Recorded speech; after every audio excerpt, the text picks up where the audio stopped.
Good evening, everyone, and welcome to the sports section, Long Island's longest-running call-in sports program.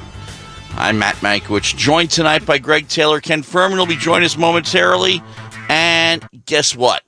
You can join us, too.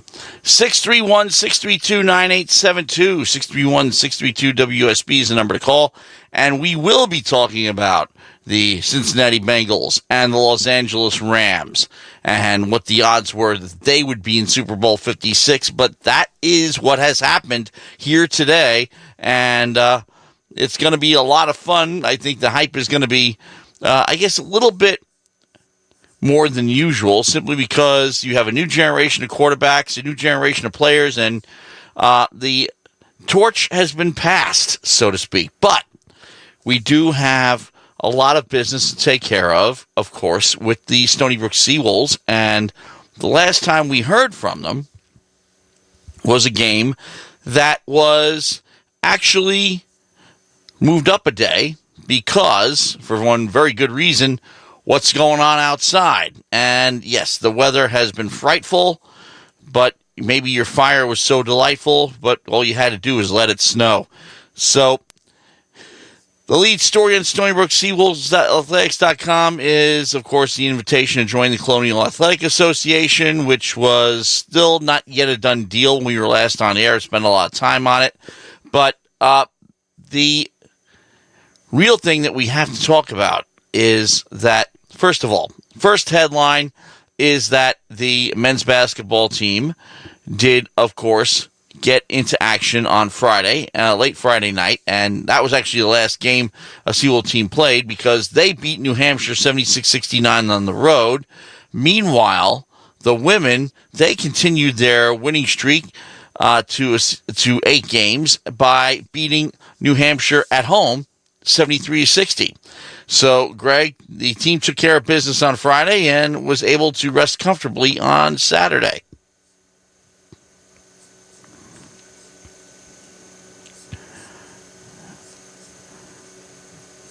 Greg? Hold on. Make sure we get the nope. Yeah, no, everything is as it should be. Here we go. There you go. Talk now, Greg. All right. So I was wishing that we could rest easily on Saturday. That was not going to be the case with all the snow that we received. But I thought it was a good move for the games to be played on Friday to make that change. That is smart on all accounts there. So, did you want to jump into the men's or the women's game first? Let's take care of. Well, the women played first, and we aired it on WUSB. So that was a game I had a chance to call and I had a chance to see. So yeah, let's start with that. Now, of course, New Hampshire's women's basketball team had only beaten Hartford, but they made it very, very interesting. It was a 1-point game at halftime, and in the final 20 minutes of the game, Stony Brook did go on to outscore New Hampshire 45-31, but in that third quarter, New Hampshire made it very, very interesting. Yeah, it was an interesting, it's kind of like an interesting dynamic there where Stony Brook has 10 players score, right? Scott with 15, Pagan with 13, and Will with 11, but you didn't necessarily like how close the game was, and the one thing that I looked at from both the UNH game and the Vermont game earlier in the week was you kind of felt like, especially in the UNH game, that they should have been leading handily the entire game, right? And being up 29-28 at halftime, that was the one that kind of gave you some concern there, right? You would say to yourself, okay, why are we not firing on all cylinders, and kind of what's going on there that makes that kind of, shall we say, more difficult of a task than really should have been. Well, the most important thing here, though, is that I'm just looking at the overall scoring here. That is the first quarter. Let me get to the third, because the third quarter, as we said, it was the Seawolves went back and forth, and New Hampshire actually had a lead as high as 5 with 7:18 left in the third, and then the Seawolves took over from there and started to chip away and overtake and move on. And in the fourth quarter, it became the Seawolves took over for good. But all the way through that third quarter, at the end of 3, it was only a 4-point game. And then the Seawolves started to, rely more on their edge, on the edge they have in depth at the very least, as opposed to New Hampshire, and took over. And by 7:45 mark, it was they were up 10. Yeah, which is really what you want to see, right? For Coach Langford there, when you have the ability to maybe not play your best game, but to still come across victorious, and you face a little adversity. You always kind of say, you find out the character of a team and the makeup of the team when they face a little adversity, and they do, and they come back from it, and they, like you said, they kind of claw their way back from it and get up to that nice victory there by 13 for them. So I do think it's a good win. They did what they were supposed to do. They did win by 13 points, which I think you would say handily, just not consistent the entire game through. And as a coach, I think that's what's going to be what sticks in the back of your head, as you kind of move forward with the season. Especially, as you said, it's a game they're expected to win. And New Hampshire, of course, like I said, their only win so far against Hartford.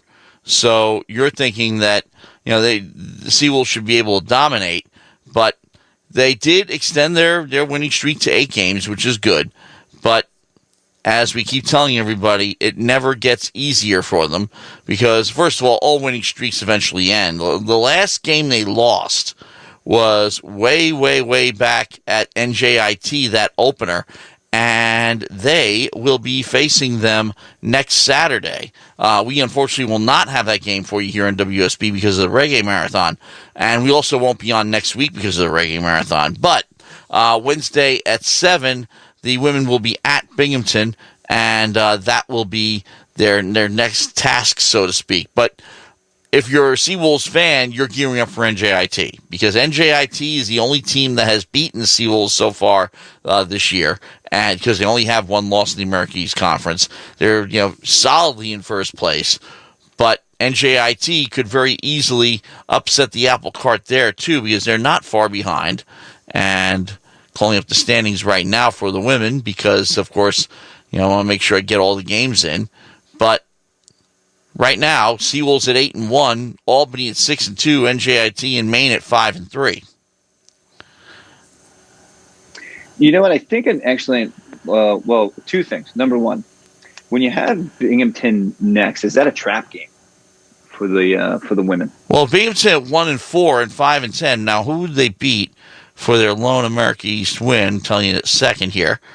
That was UMBC on January 29th, which was yesterday. So that was their first win of the America East season. And they've already lost twice to NJIT. They already lost to Stony Brook at home, with Stony Brook at home, that is. And the UMBC home game had been postponed, but they managed to they even lost to Hartford. So, this is a team that is going to be running a gauntlet because they have Albany tomorrow night, and then they got Stony Brook. And then they have 2 games against Maine back-to-back because they're making them up.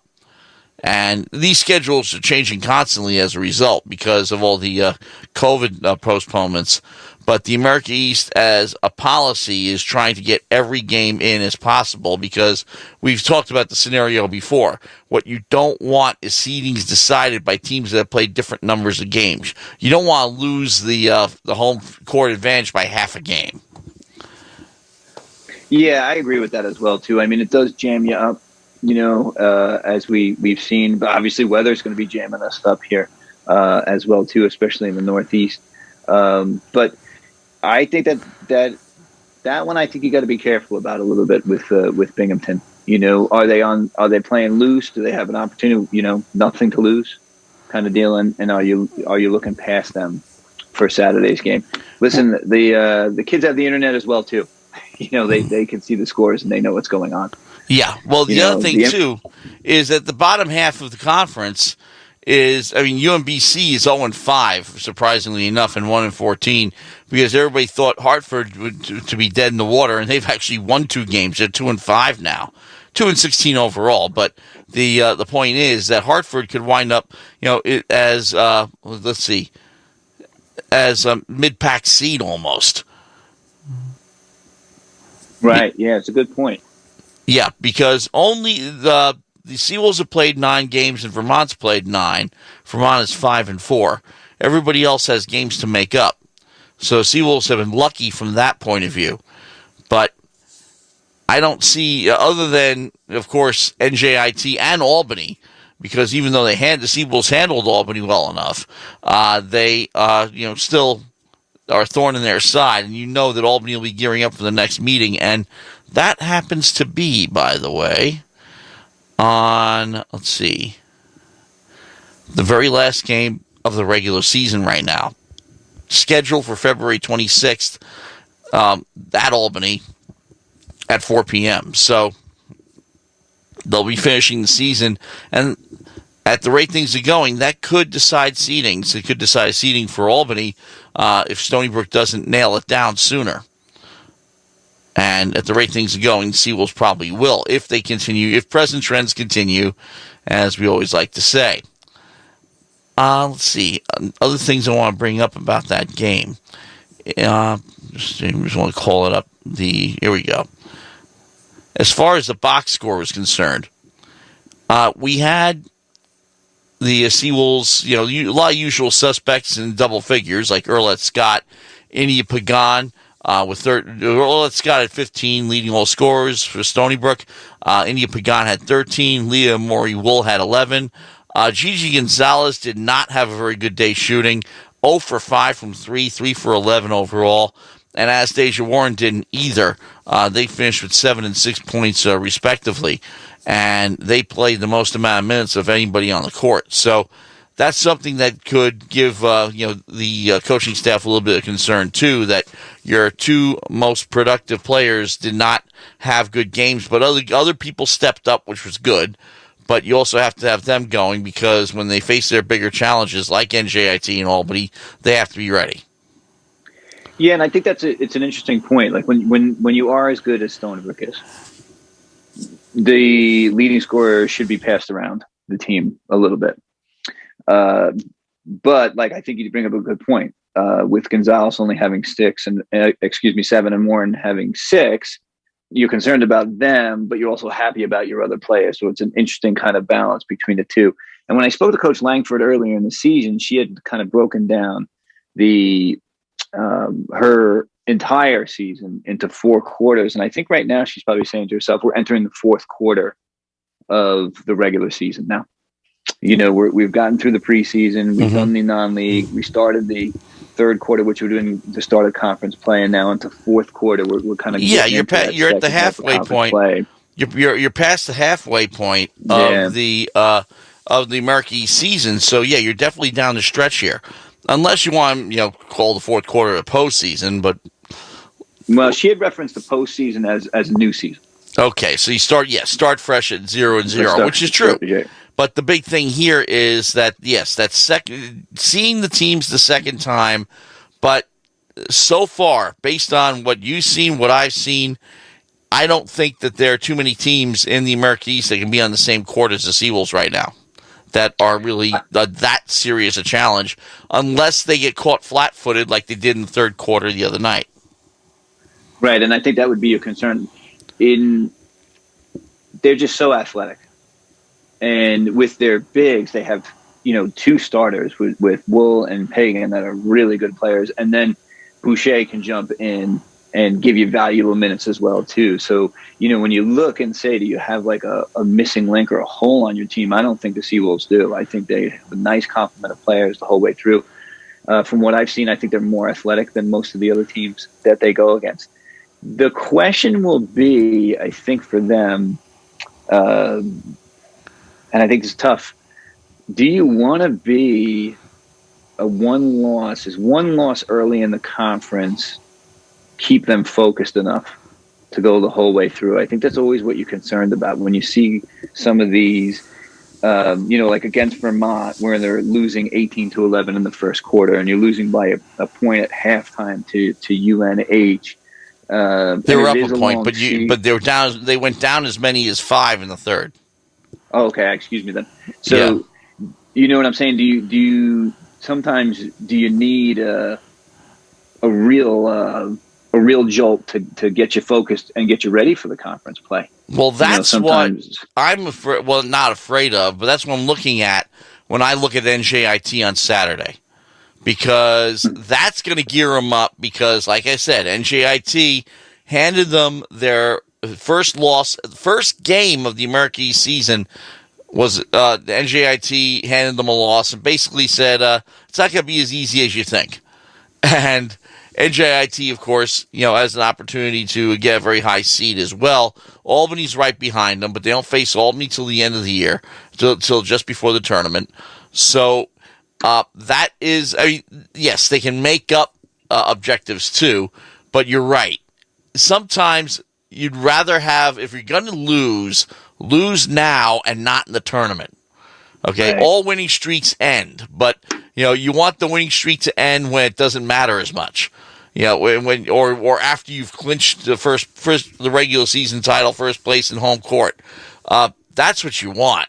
But you make the loss as meaningless as possible. You don't want it to happen, obviously, in the playoffs. No, and then that's, I think, what you would, with a long season, that's what you fear could occur. The one thing that I do like about the NJIT game is it's going to be a home game for the Seawolves. And, right. The 10-0 record at home makes you feel good about that. The fact that you're going against them the second time, I think that's a really good matchup to see. I think they should be excited for that game. That should be the one that you're gearing up for. Glad you brought that up, because that is got to be the most important thing here. I mean, yes, they're 7-2 away, of course, and they've only lost 2 games, and that one of those to NJIT and the other one to Fordham, which was out of the blue.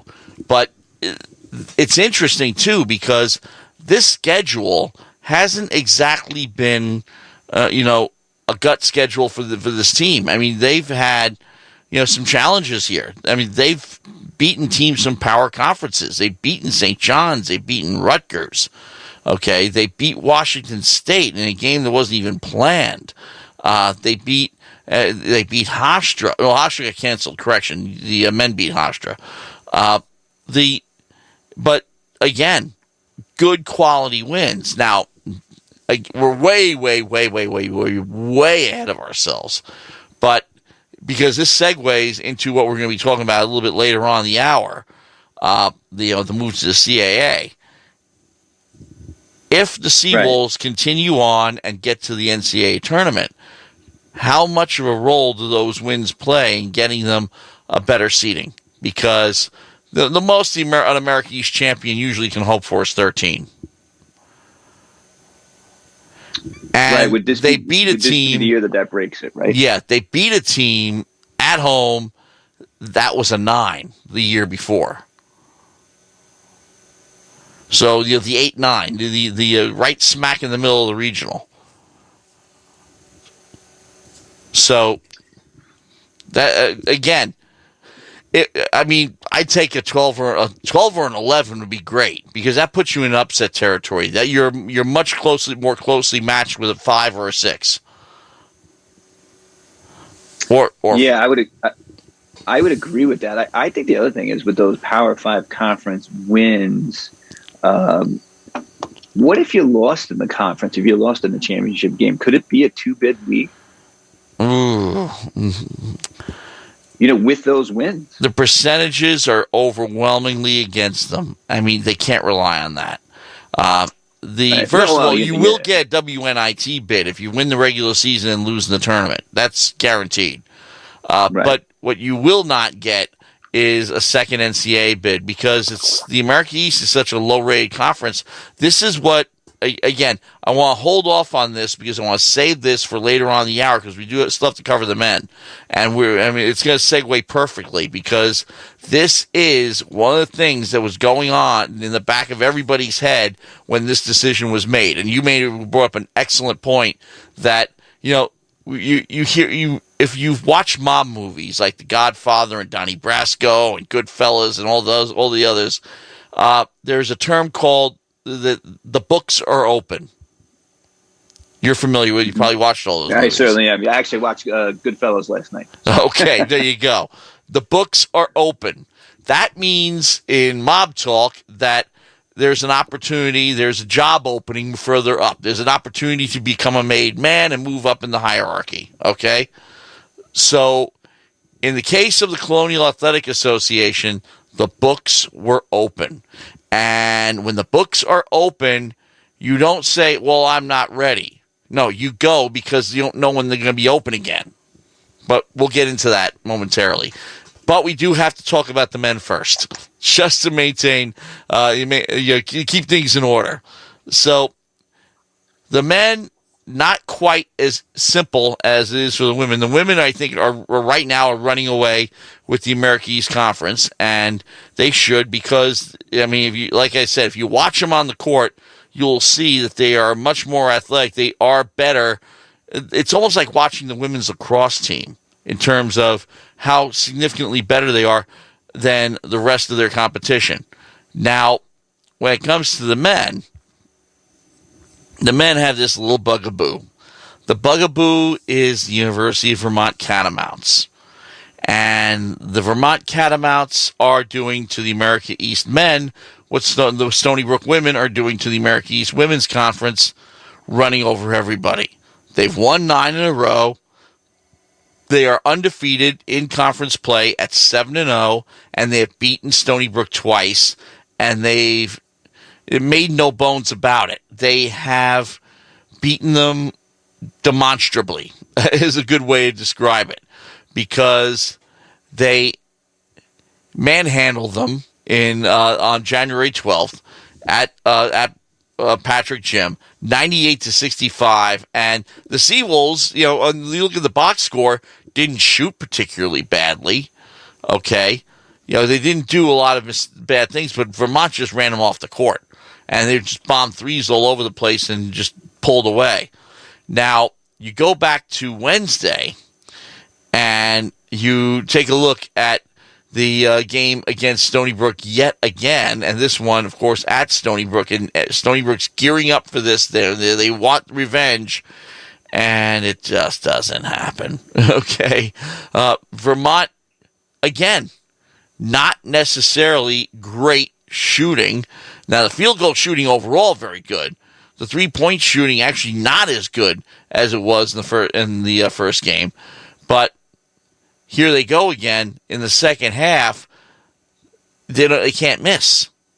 And here's Stony Brook with their 45% overall shooting, which should be respectable in any game, can't compete. So Vermont bombs them again, 80-67. It was a game you saw. You were on color with Jim Furchland on that one. Yeah, I thought that it was nice to see Stony Brook come out and play with a lot of enthusiasm to start that game. Defensively, they were on point and they were really sharp, and they were able to jump out to a modest early lead in the first part of that first half. And you thought things were going well for them.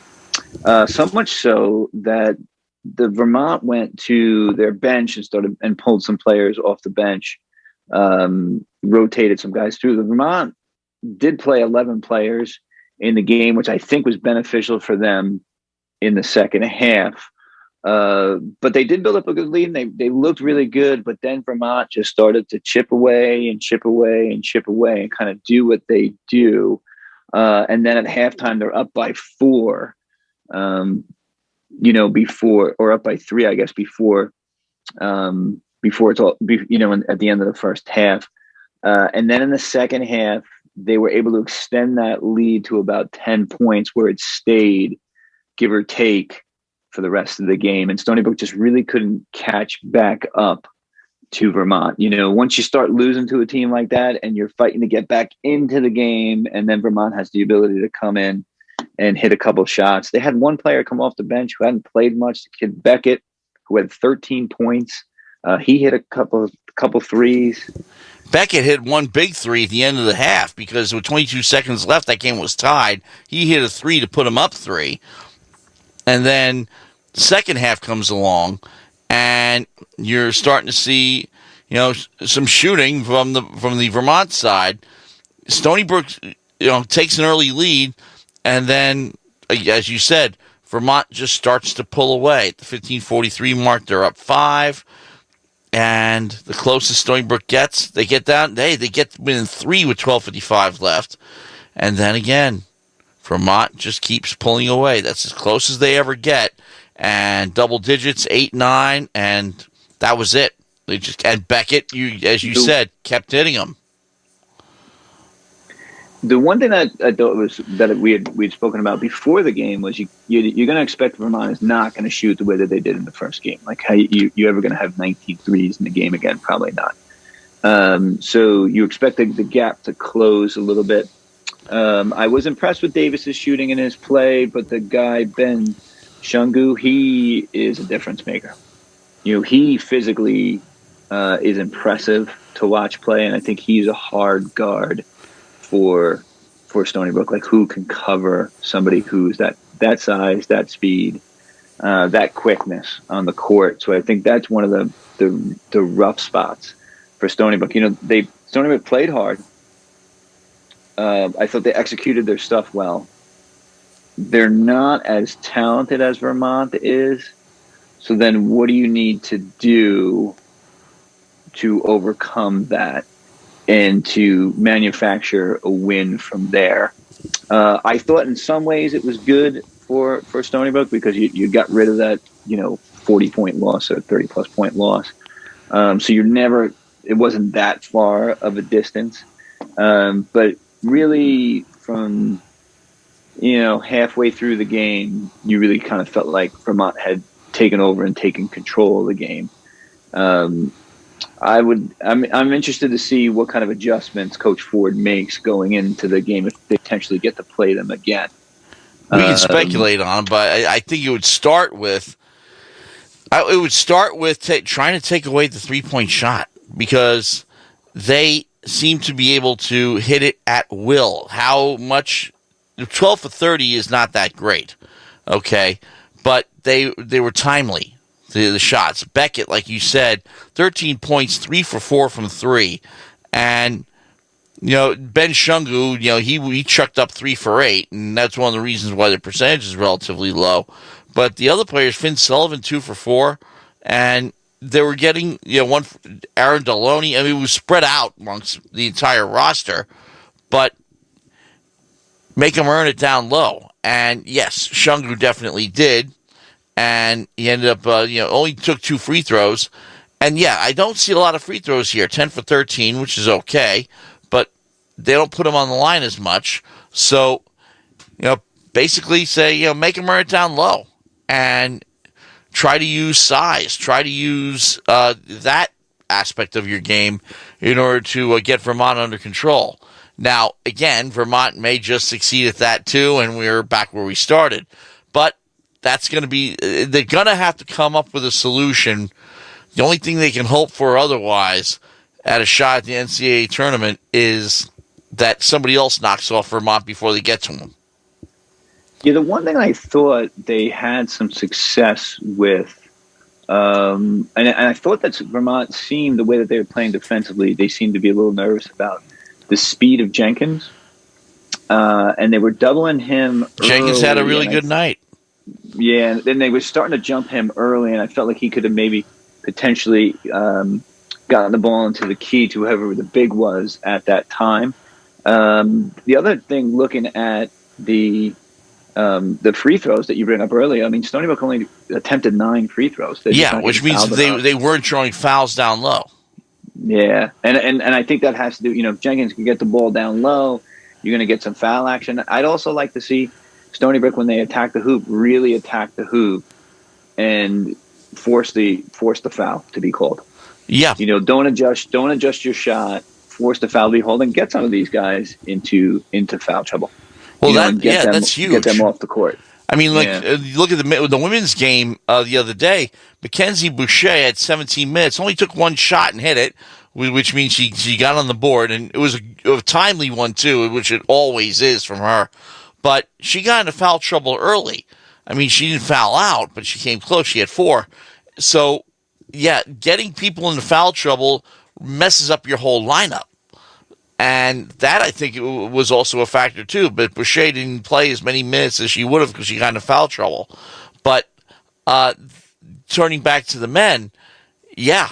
I mean, if you're only attempting 9 free throws, you're not drawing fouls. You're not forcing Vermont to commit fouls. And if you're shooting 7 for 21 from 3, Ty-K Green goes 0 for 4. Juan Felix Rodriguez goes 0 for 3. Okay. Julio Jenkins goes 3 for 5. Okay, fine. He's got an opportunity. Let him take it. But it's like, you're not a great 3-point shooting team. You're going, and you know what? The funny thing about it is that the women know this. The women realize 3-point shot is not their strength. Down low is their strength. So they concentrate down low. They get an open 3, that's great, but they don't live and die by it. And the men, I think, are too reliant on it. Yeah, I think you might be right about that. Like you said, the women push it hard with their guards. They get to the hoop and they get fouled when they're at the hoop, and they are just fantastic at the line. And they're great free throw shooting team. Yeah. I was just reciting the stats during the game the other day, and I was saying that everybody's up over 80%. In terms of whom to foul, you pick your poison, and they do. They hit free throws and New Hampshire's free throw shooters were terrible. But again, you have at strength. Get traditional 3-point plays, earn on the line. You have a post player that can come in and give you valuable minutes and also valuable shots because she never misses. Mackenzie Boucher, use what you have and get the advantage that way. That way, the perimeter opens up and you have better opportunities for threes. But again, Stony Brook has never had a team that lived and died by it. Lived and died by a 3-point shot. 3-point shot was always secondary because they never had great luck with it, and we still haven't figured out why. I mean, I keep telling this story. I told you this story. I've said it on the airwaves about the old indoor sports complex before they redid the inside and turned the court 45 degrees. There were all kinds of complaints about the lighting and this and that, all the conditions, and because Stony Brook couldn't hit 3-pointers worth a damn. But then Navy comes in, hits 10 the first half, one game. So whatever it is, it's some kind of curse or something like that. Stony Brook can't hit threes. But whatever it is, that when they have strengths in other areas, they should put them to use. Yeah, and I do think it's their quickness by their guards, I think, is their strength. And I do like when they push up court. I do like when they play intense defense. I think that's really a good compliment for what they have. But like we were saying earlier, I think that attacking the basket for them and getting to the foul line. And I think against Vermont, when you attack the basket, you get to the foul line. You may get a guy in foul trouble that's a shooter. Maybe you get Davis in trouble. Maybe you get another one of the guys in trouble that's hitting to the out of the game. But I think more importantly, we do is you slow the rhythm of the game down. And when you have the ability to do that, that can get a shooter, off their game a little bit, because now it becomes, you ever watch a game and you say to yourself, man, this game really slowed down. Players feel that as well too, that the game is slowed down, and that takes you out of your rhythm. And I think that would be something that would be beneficial. Puts you to sleep as well. Yeah, lulls the game, slows it down a little bit. But they do come back with a nice win against UNH, where they jump out strong. Mm-hmm. Against them with the 40-24 at the half. And maybe it's UNH, but it's got to be a little bit of Stony Brook as well too, where you kind of jump in and you feel that, and you get right after that game. UNH is not a pushover team either. I mean, they're 3-4 in conference, 8-8 overall. So, New Hampshire, let's see who they've beaten so far. Let's see. Now, of course, even non-conference, they beat Quinnipiac, Holy Cross, and Central Connecticut all in a row. Let's see. They've beaten Albany, they've beaten Lowell, and they've beaten Maine. And they lost. They split with Maine. Actually, they lost. There was a back-to-back. They split with Maine, and they lost to Hartford, and lost to Vermont by a big amount. But seems everybody's doing that these days. So this was not necessarily a cakewalk for the Seawolves. No, but, just looking at the stats from the game, what I will say is what jumps out, what we were just talking about. They're 19 from 20 from the line. Yep. Right? And doing exactly what we thought they should have done against Vermont. Right. What a difference that makes, Aggressive play leads to fouls by the other team, which gets you on the line. And if they can do 19 from 20 against UNH, they can do it really against anybody. Now, plenty of production from Jenkins in the game with 20 points, 7 assists. That's a nice game. I do feel like, man, I don't know if you felt this by watching them as well, too. Mm-hmm. Do you feel like he's the engine of the team? He makes them go? I do think that, even when he has a good night, obviously they can still lose, but I do think they rely very heavily on him to make things work. He sets the pace, of course.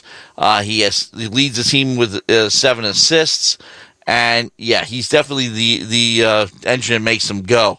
But I'll tell you something else. Another guy who is a big part of that is Anthony Roberts. He had 17 points.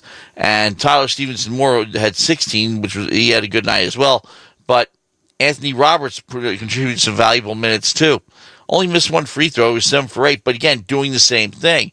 Ty K. Green was 1 for 6 in the field, 4 for 4 from the line. That tells you that he's not having a good day shooting. Drive, draw fouls, and make him earn it. Now, look at the personal fouls here. I think that's a really good point of what you're saying about Ty K. Nick Johnson fouled out for Vermont.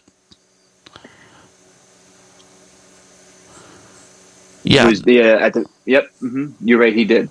Yeah. They definitely commit a lot more fouls, and everybody sees the video that comes out because it comes out after every game, goes to whoever needs it, and you learn things. And I think the Seawolves did learn something here as they took on New Hampshire. Now the big question is, can they keep that going? You know what? I think that they do. They're still a very good team. I think sometimes sometimes I think we nitpick a little bit about the women's team. Almost like trying to find flaws with them because they're an excellent team. Well, yeah, that's normal. And the coaches do it. Why can't we? Yeah. And then I think with the men's team, they're a very good team. It just happens that Vermont is excellent as well, too. I would expect them to continue to play because I also think, like we were talking about with the women's, are they going to have somebody that refocuses them?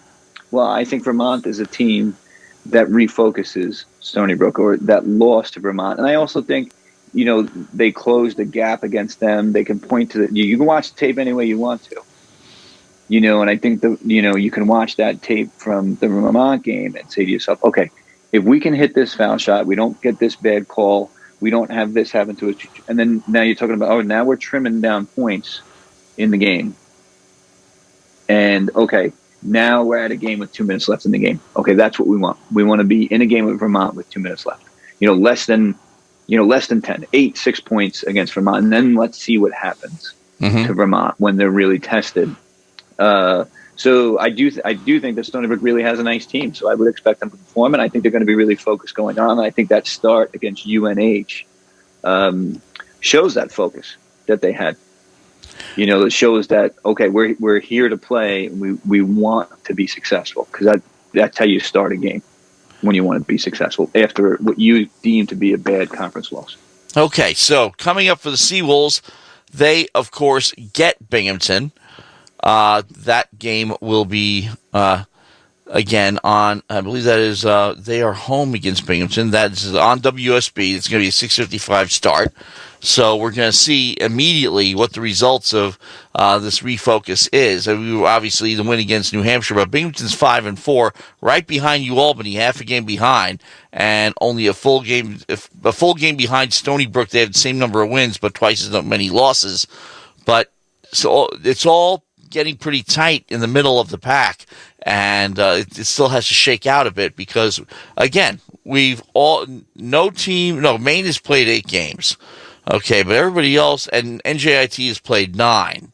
UMBC has played 8. But everybody else has pretty much played 7. So we're getting close to the midpoint of the American East schedule. And yes, the final stretch for all these teams. And Stony Brook gets to see them again. But, Vermont, they're done with unless they meet in the finals. Or something like that. But, everybody's expecting Vermont 1, Stony Brook 2 right now. Although that could flip if somebody gets lucky against Vermont. But Vermont right now is really defining the class of the American East Conference. Okay, 10:48 here on the sports section. And Matt Magwitch, Greg Taylor here until midnight. Ken Furman may be joining us in a bit. But the important thing here is we do have to do a little bit of discussion about the moves to the CAA. We talked about this a lot last week. The what-ifs. It's no longer a what-if. It is a fact that the Stony Brook Seawolves athletic programs will be competing in the Colonial Athletic Association starting July 1st when they become a full-fledged member. That means not just football, it's every other sport as well. And just to give you an idea of what that schedule is going to look like, the Colonial Athletic Association is made up of, let me just get the entire, and the tricky thing here with the CAA is that you have schools that are football only, as Stony Brook was up until now. But the member schools are as follows: College of Charleston, University of Delaware, Drexel, Elon, Hofstra. James Madison is still in this year, but they're out next year, which is the thing that really started this whole thing, started this whole ripple effect, this opened the book, so to speak. Northeastern, Towson, UNC Williamson, and the College of William and Mary. And it's they call it the Colonial for a very good reason, because 1, 2, 3 schools in the Colonial Athletic Association were founded while the United States was still colonies. University of Delaware, 1743. College of William and Mary is one of the oldest colleges in the country. Thomas Jefferson attended it, 1693. And the College of Charleston, 1770.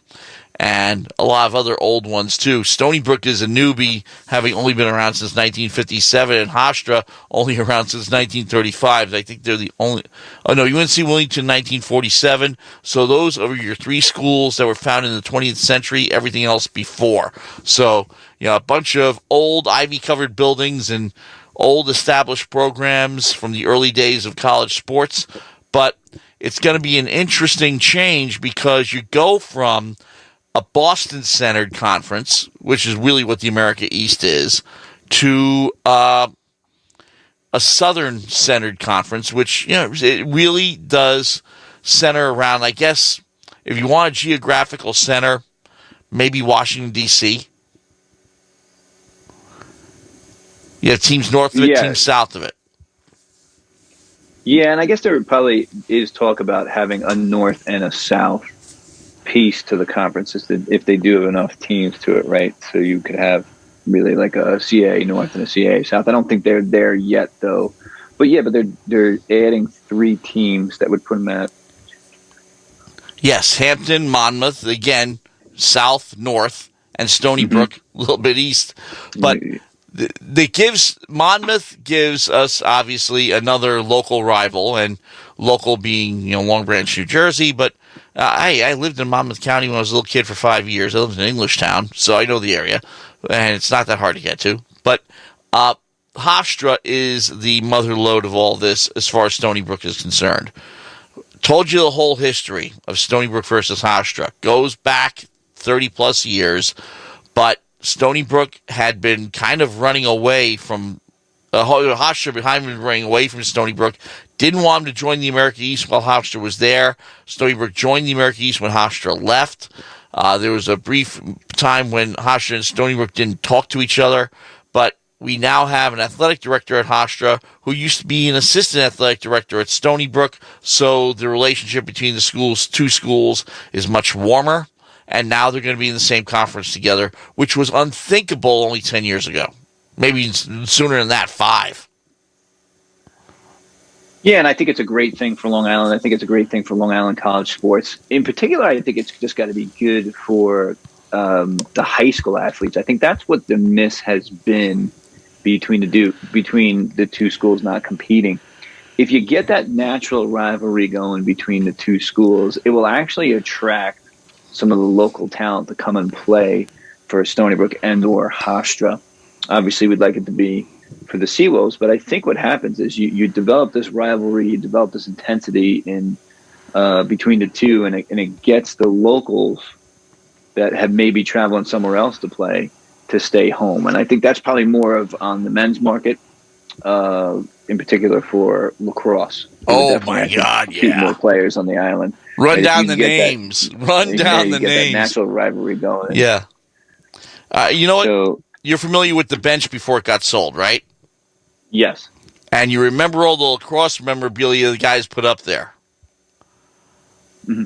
And you remember that they had more than one Unterstein in there. Right, yes. Yeah. The Unterstein family is a Hofstra family, okay? So it's kind of like the Gates or somebody like that. But the big star players on that team and at different eras. And, again, the Seawolves have actually, Hofstra has, definitely had the edge overall, but the Seawolves have been able to come up and punch Hofstra in the face every now and then. And, I remember one win in particular at Short Stadium, an overtime win only a couple years back. And that was, Owen Adams, I think, came up with the game-winning goal. And, beating Albany is fine, okay? Beating Binghamton, that's okay, too. And beating Vermont, yeah. We've built rivalries. We've built a history in the America East. But beating Hofstra, even though it's a non-conference game, in lacrosse in particular, and, of course, the win we had this year in basketball was a headliner, too, that was special because Hofstra is the more established program. Hofstra is a team that, has been, competing at a high level in men's lacrosse in particular for quite some time, and it was basically what we aspired to be. And, if we can be on the field with Hofstra, we can be on the field with anybody. And we've proven, the Steelers have proven that they can be. They've earned it. Yeah, and I think it's an exciting time for the school, for the teams and for the coaches. Mutual friend of ours, who I will not mention live on the air because I don't think he wants me to, but he did say that this Colonial Athletic Association lacrosse conference is kind of reminiscent of that old ECAC lacrosse league. You remember that? Yeah, that is a good point because when you bring in the CAA, you also add UMass into the mix. Mm-hmm. Which was in the ECAC as well, too. That's right. UMass is lacrosse only for CAA. Yeah, for the CAA. So that is a good point. I think it's a monster men's lacrosse conference, to be honest with you. I think it's a real solid conference. I think it'll be a good challenge for the men's program, and I do think that it's also, I think, a conference that if successful, you could potentially get two bids from it because you do have some good name teams in there, between Towson and UMass. And we have a history with them, too. UMass, we don't have much of a history except that our coaches seem to end up there. Right, yeah, we've had a couple go there. Yeah. Sure. Head coach Greg Canella was an assistant at Stony Brook. And was it Matt Strube who went there as well as an assistant for Greg Canella? So now for the women's program, I would expect them to continue the success, that they've had, because they're playing on another level, the women's program. I think the women's program they could compete in a power conference easily. They could compete in the ACC, no problem. They could compete the Big Ten, no problem. They are definitely the class of the Northeast. I would go so far as say. Obviously, BC is part of that glass ceiling, but they are right up there with the best teams. And I think this is where it gets interesting. I remember only a week ago, I believe I mentioned this already, the Inside Lacrosse article that kind of, eased my trepidations about joining the CAA. And this was definitely something that was directed particularly at the women's lacrosse program. Because, yes, have the women been shortchanged in terms of seedings in the NCAA? No doubt about it. They face the power teams in earlier rounds than they should. Okay? They shouldn't see Maryland in a regional semi. They should see them in the Final Four. Okay? They haven't been able to get to the Final Four as a result. So, even if, for example, the big complaint is the CAA is a one-bid conference in basketball, right? But right. Where is the CAA champion usually seated? Much higher than the America East champion. Right, yeah. Mm-hmm. They'll get an 11 or a 12 easy. Right, for sure. Maybe even higher. Okay, because, George Mason. Now, of course, there are two big schools in the CAA that, because of their prowess in basketball, have been accepted into the A-10 when the books opened up for the A-10. But here's the thing. They went from CAA to A-10. They didn't go from America East to A-10. And that's something that we have to keep in mind as well. The America East to A-10 is a much bigger leap than CAA to A-10. And when the books open up and Stony Brook gets invited into the CAA, it's hard to say no when you look at it from that point of view, because that puts them in a position to move up when the books open up for a bigger conference. Now, how long is the Stony Brook going to stay in the CAA? As long as it takes. They stayed 20 years in the America East. But I think that's such a bigger difference, though, because they go to the America East, and there's so many pieces that aren't in place yet, as far as facilities are concerned. Let's be honest, the facilities draw the athletes. True. As well, too. The arena wasn't as good. Was the stadium completely built yet at that point in time? It was just about to open. Right. So now there's a field house on campus that you can play in when you have weather like you do this weekend. And then the weight room facility that they've put together. These are all within that America East, the lifespan of the America East that these things occur for Stony Brook. And I think that's a big difference going into the CAA, because you're going into the CAA with all of these things in place, where it's not as big of a facility jump. And for Stony Brook, a facility change or a facility jump has a lot of hoops that you have to go through because of it being a state school and the way that you have to fundraise your money to be able to get to where you want to go. Although it's easier now, 20 years later. But you already have that, so there's only tweaks that you need to make when you jump into the CAA. So I think that is a real benefit. So that's why I don't think it would take as long, provided that the teams are successful. If the teams are successful, then I think you could potentially see an invitation to another conference in a shorter span. WUSB Stony Brook, we're a little bit past the top of the hour. It's 11:01 and 48 seconds. Matt Mankiewicz and Greg Taylor here until midnight. And yes, we will be talking football momentarily, but we do have to deal with the big news. And right now, the headline, the lead at StonyBrookAthletics.com is not the women's victory against New Hampshire or the men's victory against New Hampshire. It's we're joining the CAA, because that is the thing that concerns, I think, the Stony Brook fans and the alumni and the students and the staff. That, what does this mean for Stony Brook? And I think that, you can't deny, given all the factors that we mentioned, it is a step up. Is it the big step up we wanted? No, but we can't get that step up, and there's no such thing. Nobody does it. Nobody goes from a low-rated mid-major conference to a power conference immediately. Have we had teams that were power conference capable that beat power conference teams during their more successful seasons? Certainly. Women's lacrosse does it all the time. And baseball did one during the College World Series run. But will baseball be able to compete in CAA? No problem at all.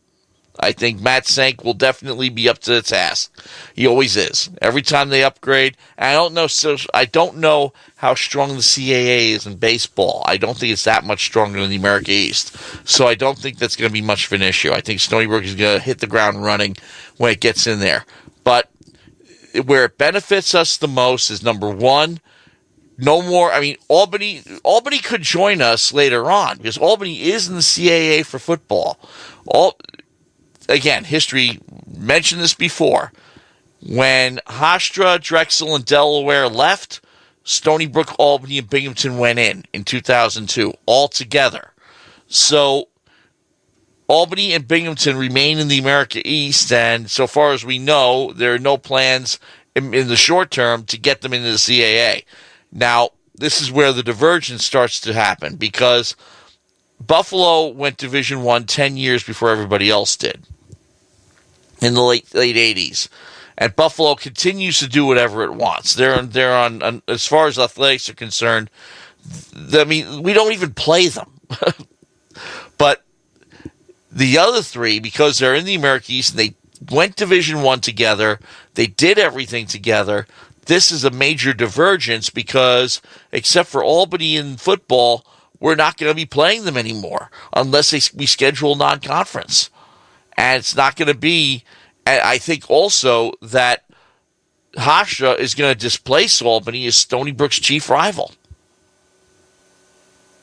The one thing that I did think about with the CAA, just from a face value kind of deal, is losing Albany.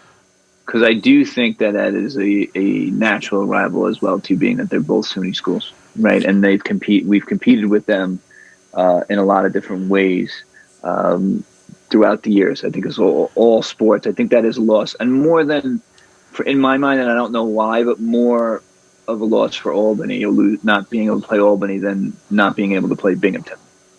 And I don't Binghamton know why geographically is out there. Binghamton.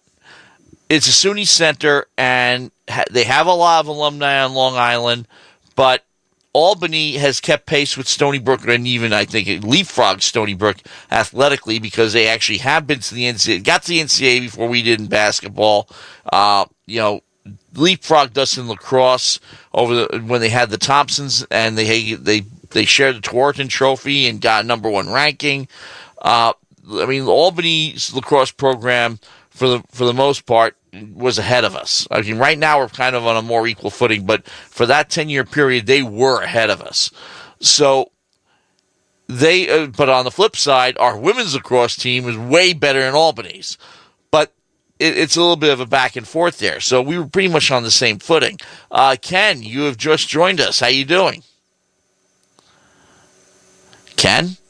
Yeah, here. There you good go. to be here. What a day in sports. What a week in sports. And talking about this Stony Brook move. Huge news, obviously.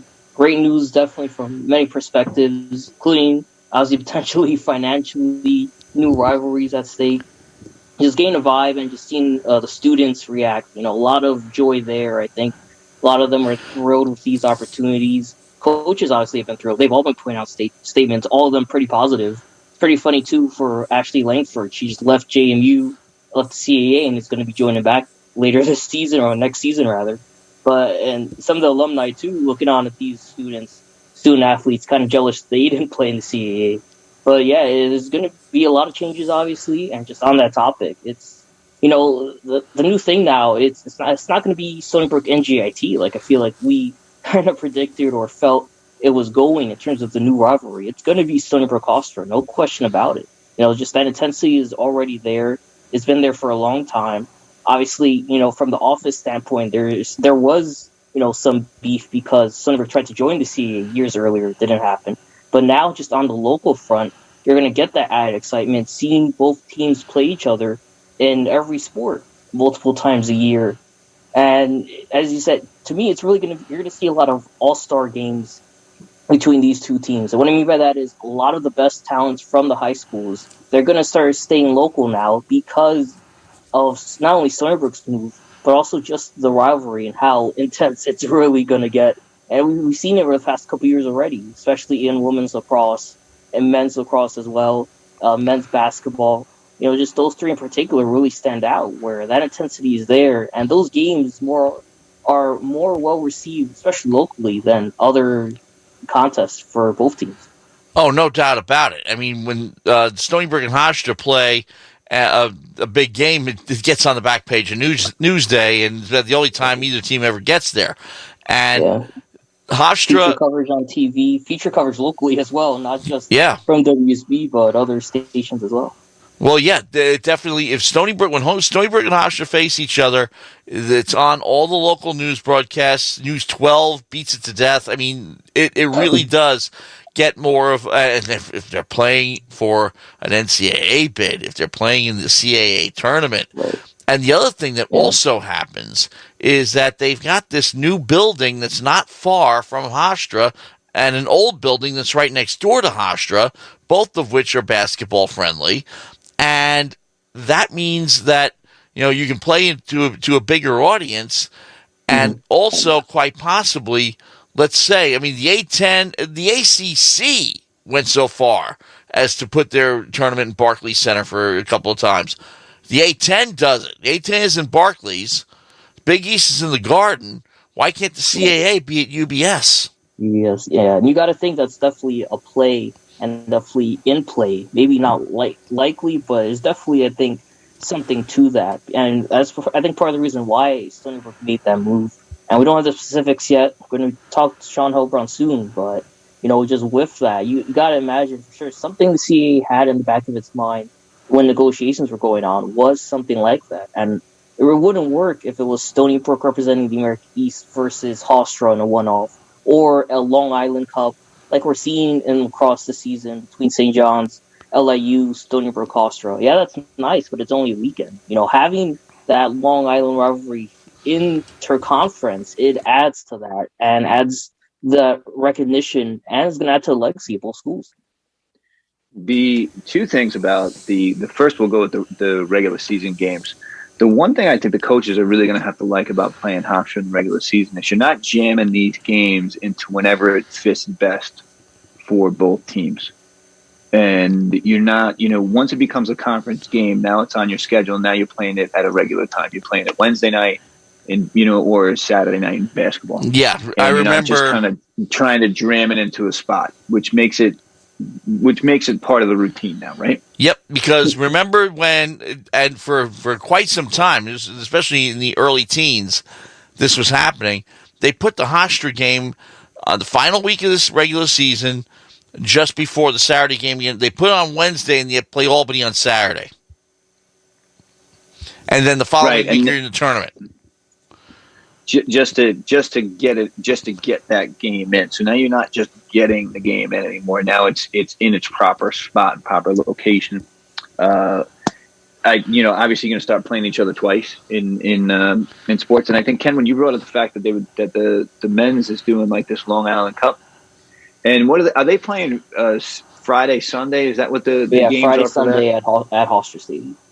So when I look at that Friday, Sunday thing, to me, that's jamming games into the schedule, right? That's trying to – you don't have to do that anymore, right? You now have – Oh, yeah. Okay. You now – Stony Brook, I think, has a good problem where, because everyone in CAA, where you have a surplus of teams because of that potential north-south divide, where you're looking at a 12, 13, 14, whatever team, number conference next year after Jamie drops. You're going to have, for sure, a good set number amount of games that you wouldn't have had with Stony Brook in the America East. And that's not slight the America East. It's just the facts that, there's more teams in CAA, there's more opportunities and more newer opponents as well. Over the past few years, UMass Lowell and NJIT were the recent additions. Now you got two other schools joining Stony Brook, as well as, these 9, 10 other teams. Stony Brook really doesn't get a face a lot outside of football.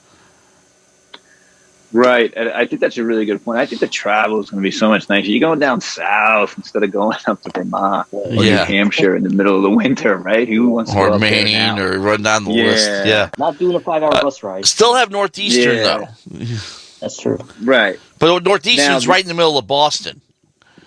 Which is, at least a great trip. The roads are plowed. Oh, it's an amazing trip. Yeah, when BU and Northeastern were in the America East, when we first joined up, you would end up playing both of them back to back, and you played them in historic buildings. I mean, I've said this before, that Northeastern has Matthews Arena. Matthews Arena was originally known as Boston Arena, and it is the original home. It's well over 100 years old, by the way. The original home of the Bruins, the Celtics, and the Hartford Whalers / Carolina Hurricanes. It's basically and not only that, the campus is on Huntington Avenue, which is the site of the Huntington Avenue baseball grounds, which is the site of where the Red Sox played before Fenway, the site of the first World Series, and there's a statue of Cy Young there. So it's so much history. And BU, Nickerson Field, was the old Braves field where the Boston Braves played. So, and their arena's right next to it. So it's really, full of history there. And it is a great trip. No, agreed. And we're going to talk about NFL pretty soon, but just to wrap up this part of the conversation, the history, too, they're going to be in America East, especially for the next couple months. And you're going to have a lot of games you really don't want to miss on WUSB, because you're going to see a lot of chapters close for a lot of these teams. Stony Brook, Binghamton, Stony Brook, Albany, I feel like they'll still probably meet each other only once now instead of twice per year in a lot of sports.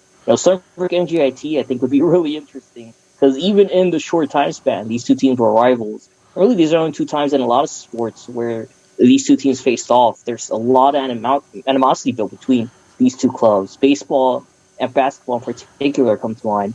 But, for schools like Stony Brook, Vermont, as we said, Stony Brook, Maine, Stony Brook, UMass Lowell, Hartford, obviously, because they're going down to D3. This semester, this spring season is really the last time we're going to see the Seawolves be playing against a lot of these teams, especially on a yearly basis. And not only that, the America East is in a bit of a struggle of its own, because they lose Stony Brook, they lose Hartford, and they are going to fight like mad to keep Albany and Binghamton, because if you go below 6 schools, you lose your automatic qualifiers. So that's a big problem they've got. So they don't want to lose too many schools before, otherwise they'll basically splinter off. The Southwest Conference. Now you got to really go back a ways to remember them. The Southwest Conference, all but one school was based in Texas.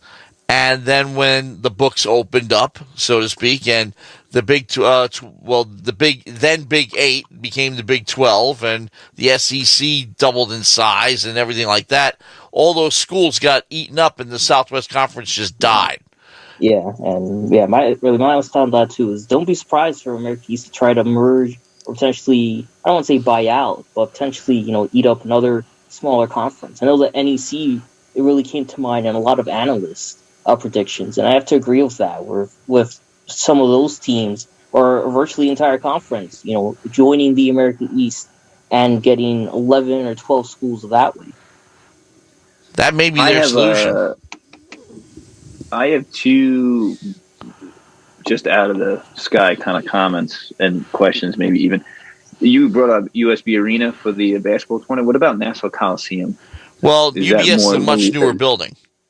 Yeah, but I mean, is the Coliseum just a more likely landing spot? Is it easier to land than the Coliseum? Obviously, the UBS would be a better place to go watch. Well, one reason why I think UBS, UBS is more desirable. There's no doubt about that. Right. But yeah, UBS also, first of all, especially during the pandemic, this was especially true, that you now have a glut of venues in the New York market. You've got, obviously, the Garden. You've got Barclays. You've got the Prudential Center. You've got UBS Arena. And you got Nassau Coliseum. All of them are clamoring for programming. So if you have an event they're going to be competing for your business. So right now, UBS has the Islanders and Nassau Coliseum does not. Nassau Coliseum, I believe the Long Island Nets, the G League team, plays there. And the Riptide for the and the Riptide for lacrosse. And it's adequate for them, but let's face it. When they redid the Coliseum, it was basically putting lipstick on a pig. It's a 50-year-old building, and the roof probably still leaks, and it served the Islanders' needs for got them out of Barclays, thank God, because Barclays is terrible for hockey, but Barclays is great for basketball, and also. The A10 plays a lot of their tournaments, as we said, in Barclays, and the ACC occasionally does. Big East owns Madison Square Garden. That's never going to change.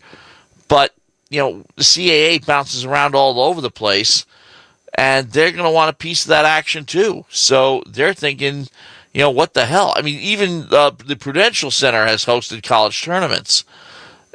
But what the hell? Why not? Why don't we just, try to corner UBS and get in the New York market and, get in with the big power conferences that way, because they want to upgrade too, because it's really a thorn in their side, because the CAA gets no respect.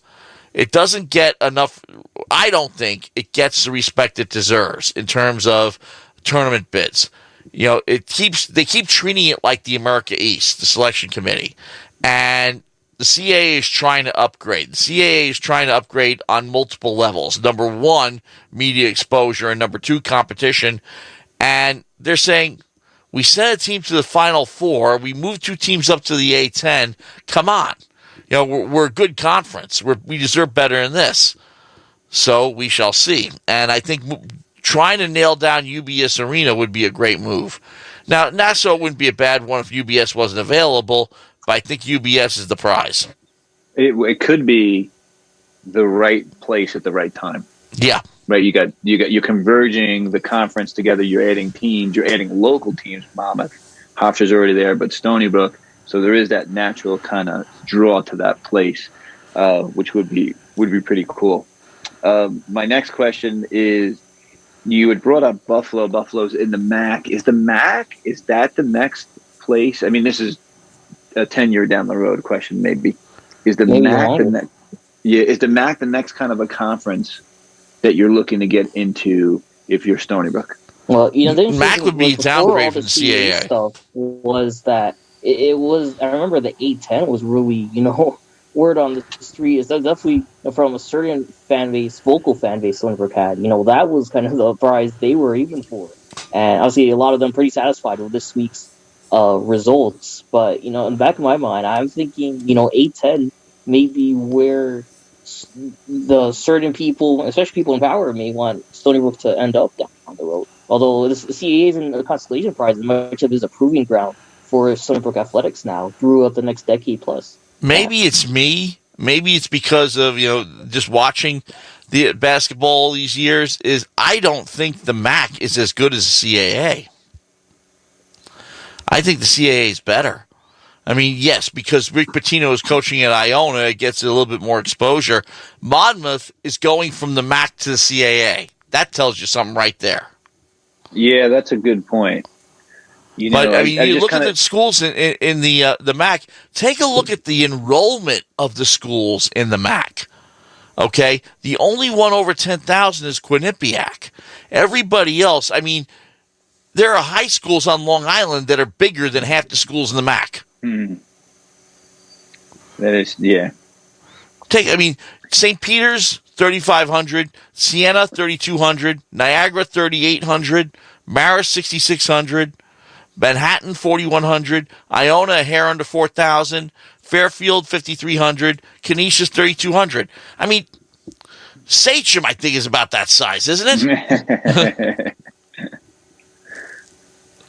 So I don't know. It was just a thought. I think you might be right once you brought up the basketball being, because once you go to Colonial, my God, much bigger schools.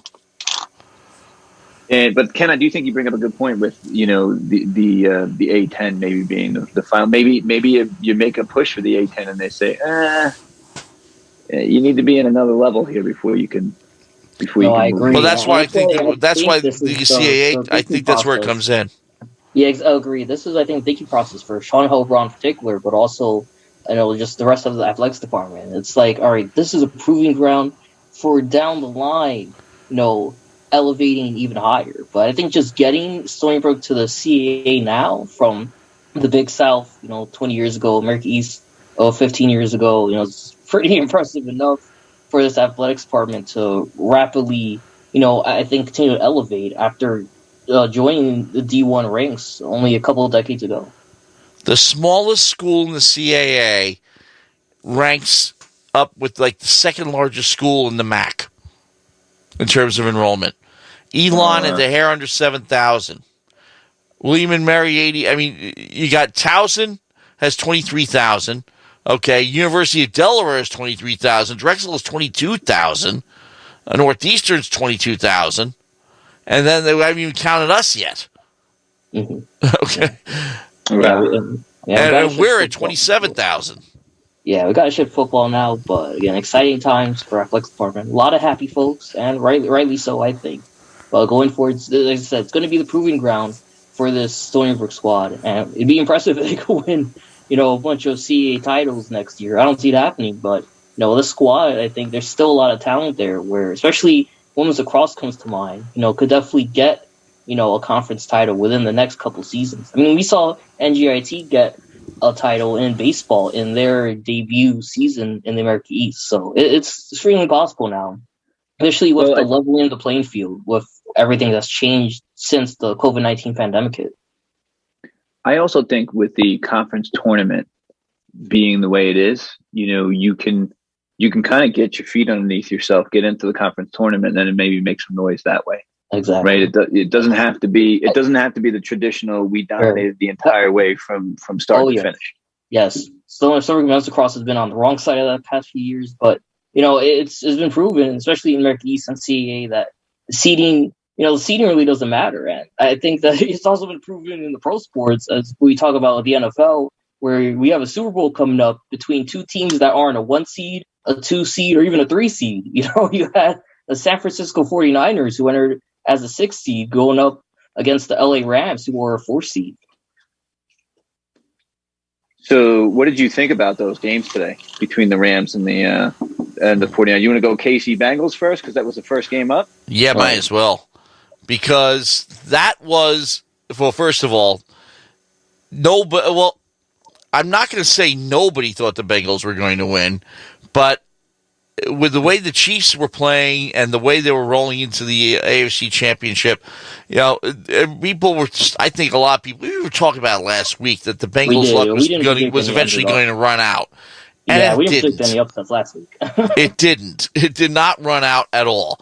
But I'll tell you something, the Chiefs had them dead to rights at the half. I mean, but you have to play 60 minutes, and the Bengals played the last 30 a lot better.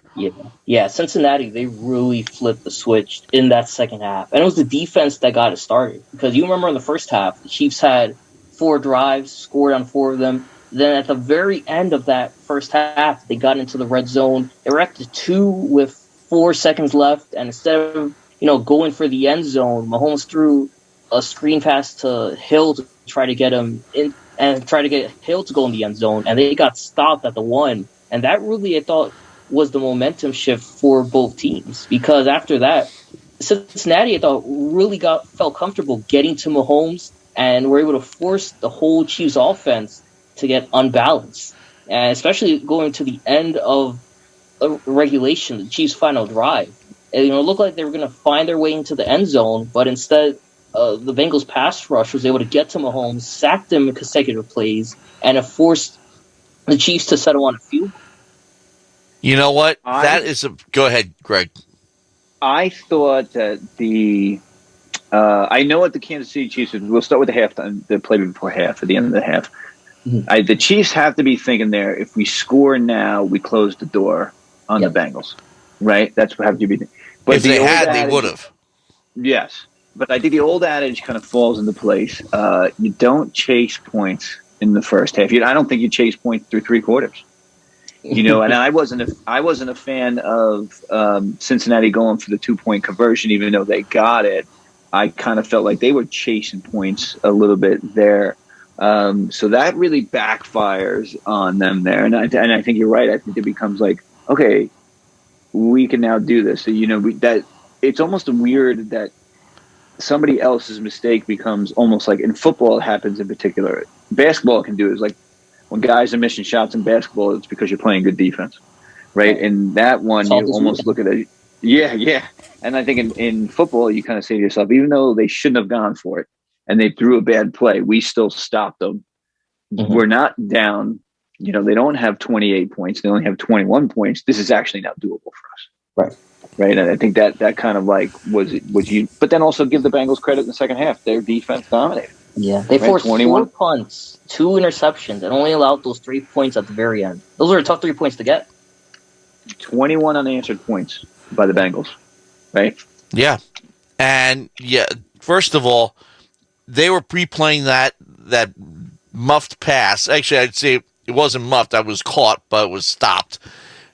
Why aren't you throwing into the end zone in that situation? Why are you throwing a screen? You have wide open space in the end zone. Throw it ahead. Now, it's quite possible he doesn't get to the ball. Okay, fine, but at least that looks better optically than what happened. Yeah. Not only that, so they had, I think it was 5 or 6 seconds. So even if Mahomes throws in the end zone, you likely still have a second or 2 left on the clock, get your 3 points that way.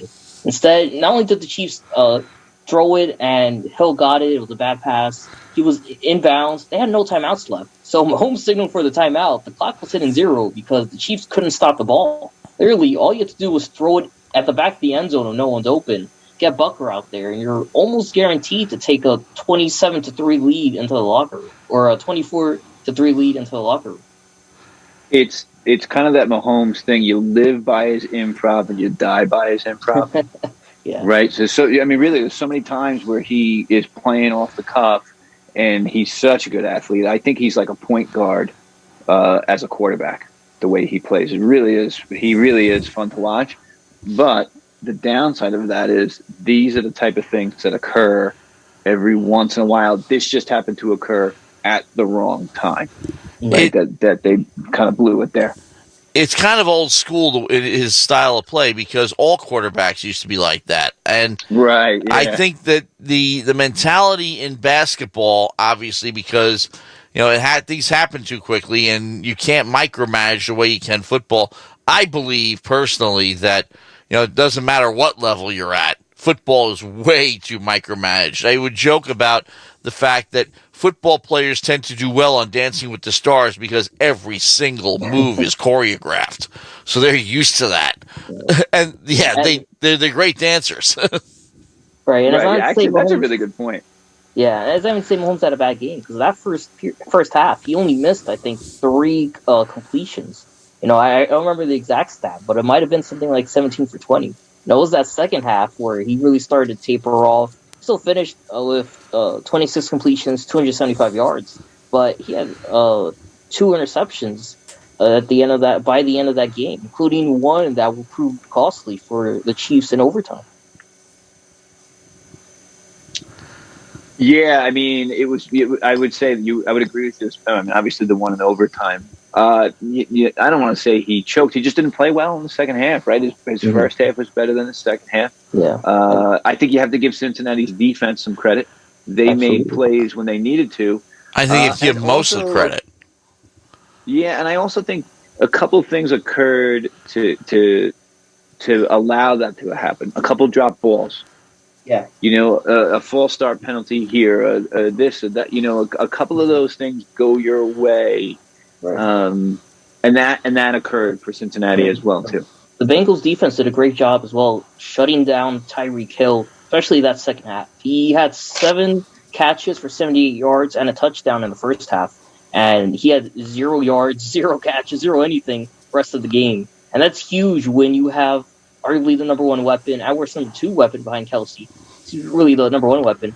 Go shut out for 2+ quarters. It limits obviously who Mahomes is able to feed, and the only other person who was able to get 10+ catches was Travis Kelsey, and he finished with 95 yards receiving. So the receivers just really weren't able to get out there like they were in the first half, and it's a huge credit to that defense. Obviously, coming up clutch with the big pick. Looking offensively as well, 2 guys to shout out. First, Joe Burrow, is essentially a rookie, but this is his 2nd season, and coming in, obviously, huge chip on his shoulder, down big at halftime, not having the best game, especially that first half. How amazing was he that second half and overtime for Cincinnati? Yeah, and I thought Tony Romo had brought up a good point early on in the game, and he said, he's kind of doing it on his own, and the reference he was making to is like that their offensive line isn't a great offensive line. They're okay. Yes. They have an okay offensive line. And after he said that, I took it to not to heart, but I kind of watched it. I kind of said to myself, okay, what does their offensive, and I agree with him. His offensive line is good. He can play. That is a really good young quarterback. He's got the makings of being an excellent quarterback, and he now becomes like the darling of Super Bowl of the next 2 weeks of Super Bowl weekend. Right? Oh, will he ever? Have you seen any of his YouTube videos, especially when he was at LSU? Yes. Oh my God, they're gonna have a field day with him. It's gonna be great. The signature moment, obviously, was him smoking a cigar after winning the national title. Yeah. Oh, he's gonna be great. And he has a personality in front of the camera, right? He just has like a he just has a little bit of a charisma to him. He's telling a story last week about the McPherson's field goal thing that I'm sure McPherson would like that. We're talk about him in a minute. Yes.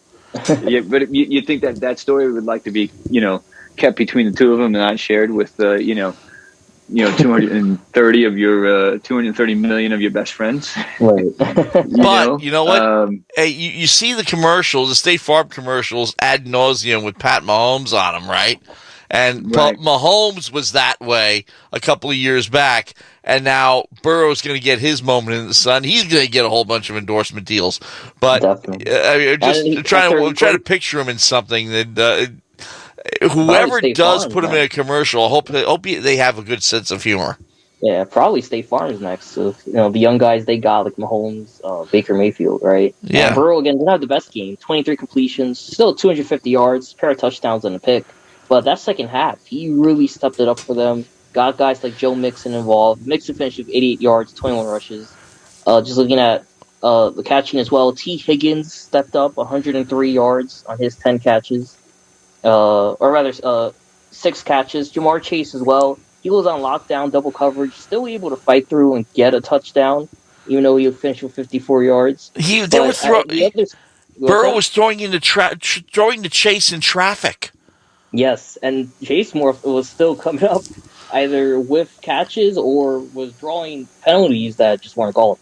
But yeah, they were fighting, and he was still finding success even through it. Big reason why they outscored the Chiefs 11-0 in that third quarter. The other reason, obviously, Evan McPherson. What a rise this kicker has had. A rookie, 4 for 4 today, including the 52-yarder and the game-winning field goal. Yeah, he's got a real confidence about him right now. He looks the part of a kicker, and for a young guy to do that today, 4 kicks in the championship game, I think that is really got to be a confidence boost for him going in. I think as a kicker, my only concern would be, and I guess this would be every single year, and I guess it'll be for the Rams kicker as well too, is you go 2 weeks without kicking. And you hate to see that happen. Yeah, that's icing him a little bit too much. Hate to see a guy lose his rhythm because he is in such a good mode right now. Yep, season 8, including 3 extra points, field goal 100%, and I don't have the number with me now, but I believe he set the record this season alone for the most amount of conversions on 50-plus field goals made with 12. Yeah, it's definitely a weapon for them. I think it's definitely got to be something that the Rams have to be concerned with. The kicking game and the special teams is that the third part of the team that that they have, that the Bengals have. So they have that covered, right? So you feel good about that. I think there's some staples as a team when you're going into a game. You're going to say to yourself, all right, one thing we're going to be able to do is we have a kicker. Mm-hmm. Okay, so now that's, you got to have something that you can be on your that's one of their base. You have your quarterback with Joe Burrow, and I think you made a good point about him. Like, he didn't have a great game through the air, but you know what he really did? He had some timely runs that extended some drives. Where he's not Mahomes running all over the place, but all of a sudden he kind of darts through and he picks up 7 yards and it's a first down, and then we kind of keep the drive alive. And I thought that was an underrated part of his game. So in that regard, he really is a competitor. I really enjoyed watching him play. Yeah, and he had a big, I forgot it was 1 or 2, but he had a big third and long rush. And this is a guy who missed a lot of last season with, I forget if it was an Achilles or a tear. But yeah, he tore his ACL and MCL. Thank you. Yeah, so he had that surgery. ACL, tore an MCL, and here's a guy a year later running on it to essentially save his season. It takes a lot of guts to do that. And, especially now, and, just the scenario they were in, where if he's gone, this team is doomed. But again, he was able to come out healthy and put his body on the line, and obviously he paid off. And that's really been the key for this Bengals team. The past 2 seasons, they went, I believe, 2-14 and then 4-12. And the resurgence for this Bengals squad, the first time they're making the Super Bowl in over 30 years, is because of the young stars they've gotten from the past 2 seasons. McPherson this season, Joe Burrow last year, Jamar Chase this year, T. Higgins this year as well, I believe, not last year. I think last year. Even Joe Mixon is still a relatively young running back. Been on the team, I think, since 2018, 2019. So you have a lot of young guys, especially on that offense, that are huge stars coming out of college and translating that success from the college game to the pros. And that's been a huge difference maker for this Bengals squad. They picked right. Mm-hmm. They picked right. They hit on multiple of their guys, and when they were drafting and when they were picking up players, they are fun, and you know what? If they win, and even if they don't win, they're going to be good for a couple of years now. Agreed. Because they are young, right? And they still have room for growth, but they're going to be good for a while. You have your quarterback. You're going to be good for. You got a quarterback. You got a kicker. You have some playmakers on the side. They're going to be good for a while. It's going to be a fun team to watch, and I think they have that youthful enthusiasm that I think can carry them along. I thought it was going to end, Matt. I would agree with you. I thought Kansas City was going to win the game. Me too. Going into it. Yeah. But I also thought that Kansas City. You know how tough it is to beat Kansas City in Kansas City, where they've won the AFC titles in consecutive years. Well, it's ironic. The Lamar Hunt Trophy is the AFC Championship Trophy, and it's named after Lamar Hunt, who is the original owner of the Kansas City Chiefs. Right. So on Lamar Hunt's home field, it's presented to the Bengals. The other thing that we have to remind ourselves about the Bengals is where they were only a couple of years ago. And in football in particular, and Bill Parcells himself, I remember saying this many years ago, that you can turn a franchise around in only a couple of years by, right transactions, right draft, right trades, right signings. You can do it. And the Bengals proved it can be done. So that's what I think Giants and Jet fans are hoping for. Yes, especially Giants with moves they make this week, which we'll get to later.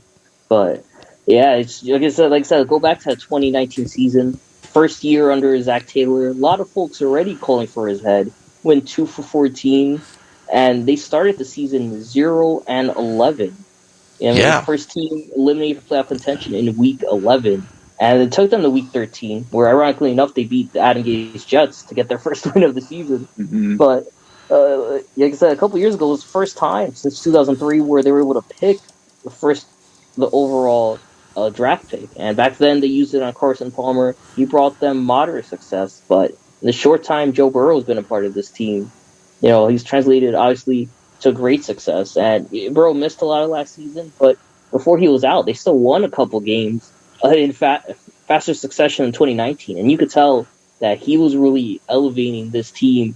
And he's such a dynamic player. And we're going to talk about Tom Brady in a few minutes too and his future, but have seen the guys over the past couple of years, Breeze, Roethlisberger, Eli Manning, Phillip Rivers, Andrew Luck, potentially Tom Brady, all these guys retiring. It's opening up the next generation of stars that we're really going to see for a long time. Mahomes is obviously a big part of that. Josh Allen proved it last week, proved it this season.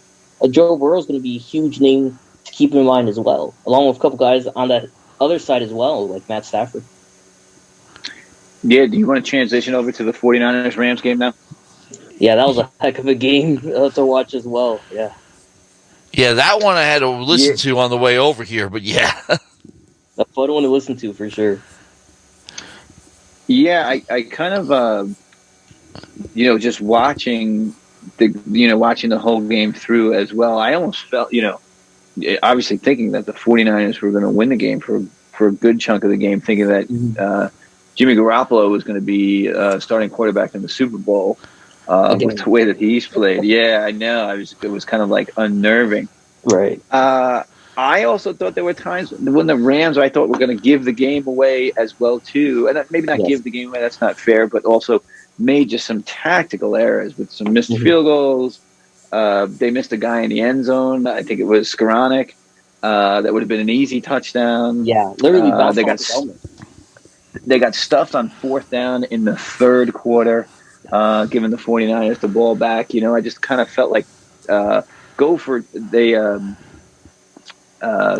go for two replays, right, and lose two of their timeouts. They no timeouts the final 10 minutes of the game. Yeah, I almost like setting themselves up.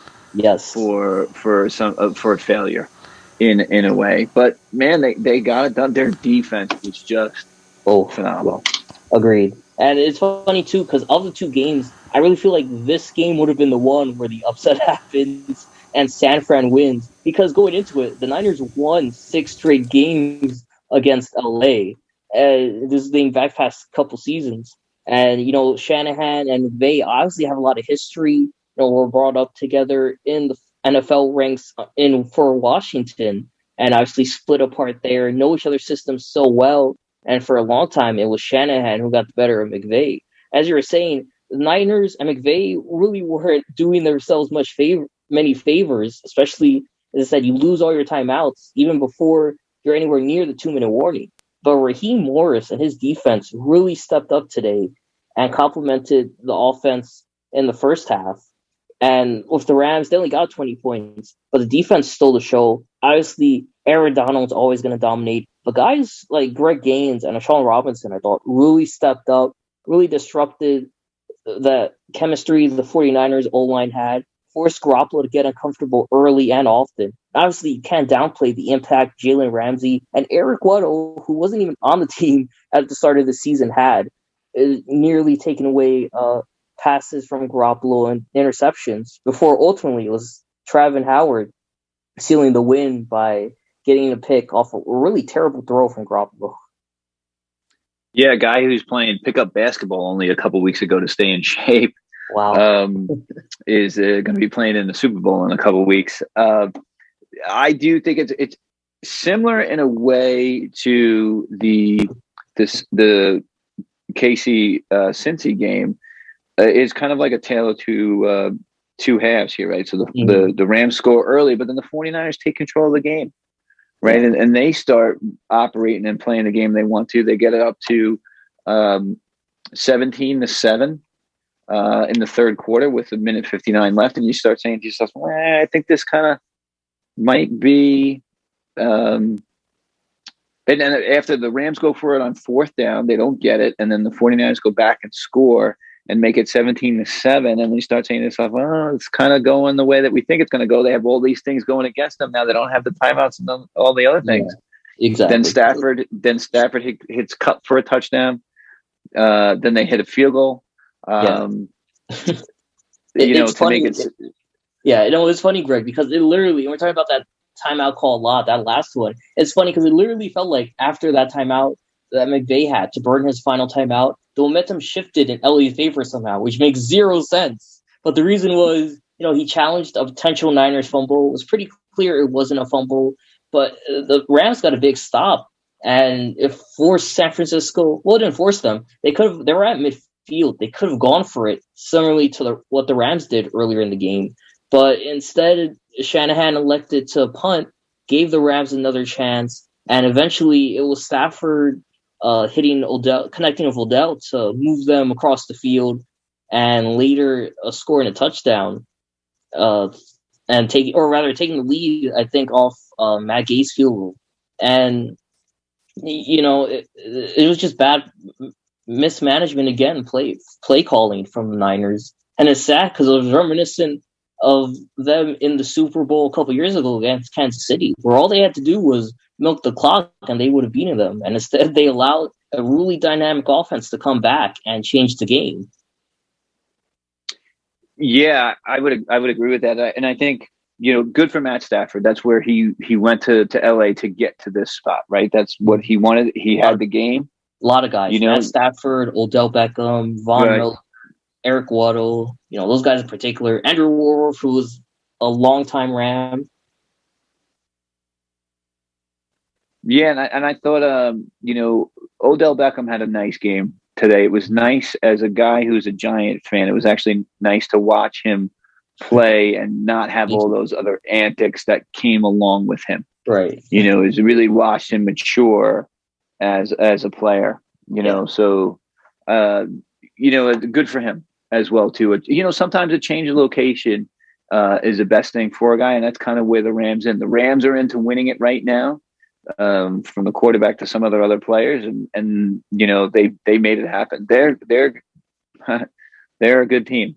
It's going to be an interesting game. So we're going to have plenty of time to talk about the Super Bowl. But just quickly, I kind of feel like the Bengals are a little bit like the 49ers with a good quarterback. And I don't know how the Rams are going to be able to stop them.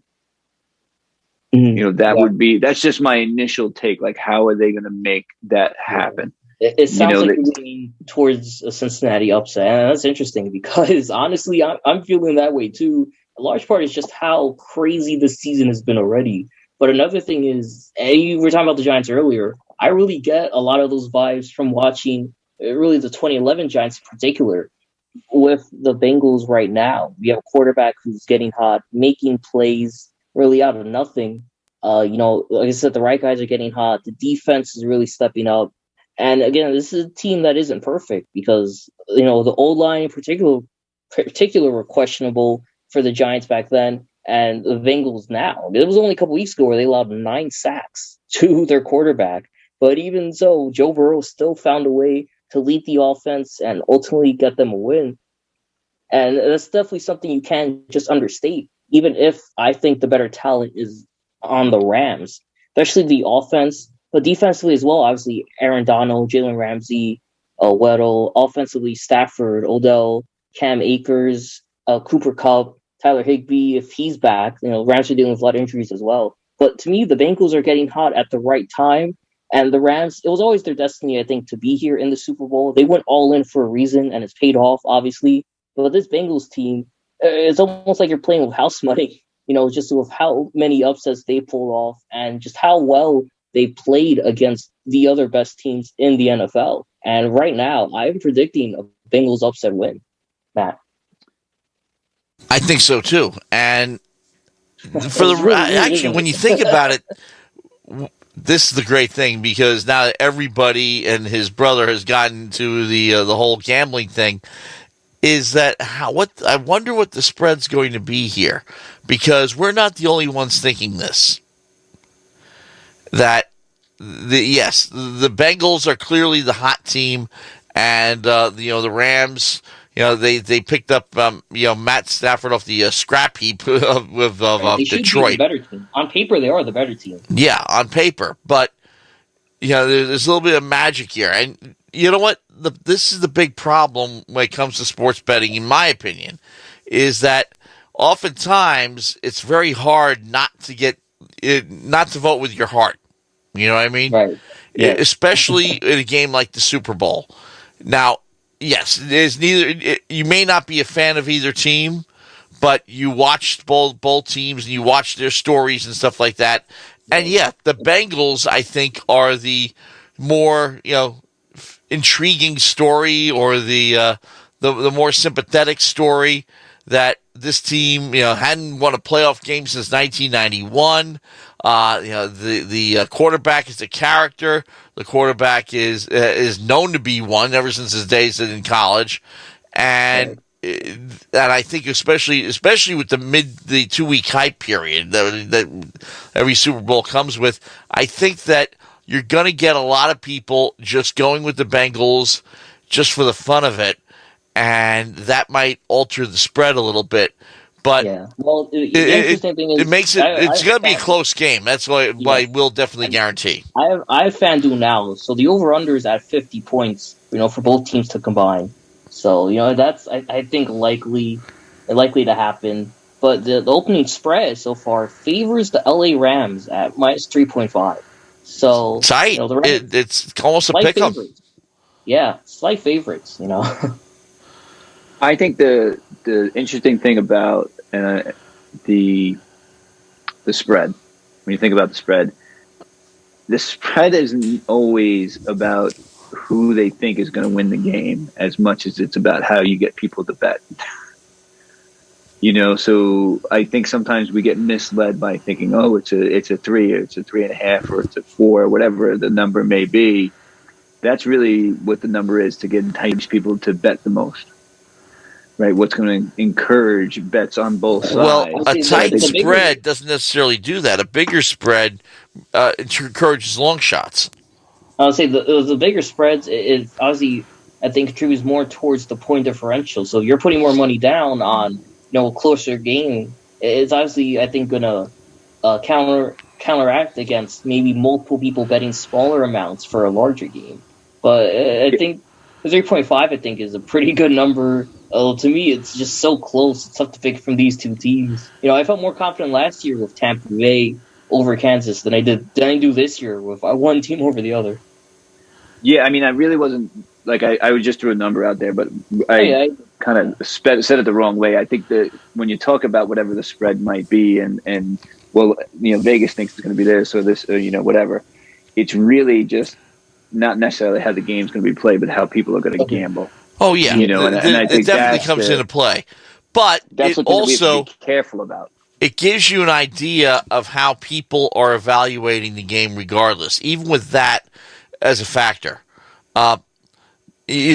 Perfect example is horse racing, especially when you're betting on, let's say, Triple Crown races, where you have the top horses at really not great odds. You're almost better off taking a long shot to show or something like that, because you'll make more money. But you're not going to make any money off let's say, betting on American Pharaoh.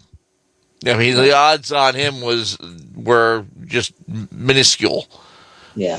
I'll say this, though. If you're the Bengals and you're seeing that not only your team in the Super Bowl, but, your odds, you're almost guaranteed to score, at least 20, 25 points, and you're only at a minus 3.5, and with how hot the offense is, Evan McPherson in particular as well is a guaranteed 3 points for field goal opportunities. You're loving these odds. It's not like the Giants, back in 2007, where they were the underdogs going up against the undefeated Patriots, and it's like, the odds are obviously stacked against them, and obviously, no one really believes in them. This is a team, a true underdog, but they got a lot of supporters, and again, it's still pretty tight. These numbers are going to fluctuate over the next 2 weeks. You know what? Whatever news comes out. One of those championships, remember, it was the first one that when the Patriots were going in undefeated, and the final game of the regular season, the Patriots are at MetLife Stadium taking on the Giants,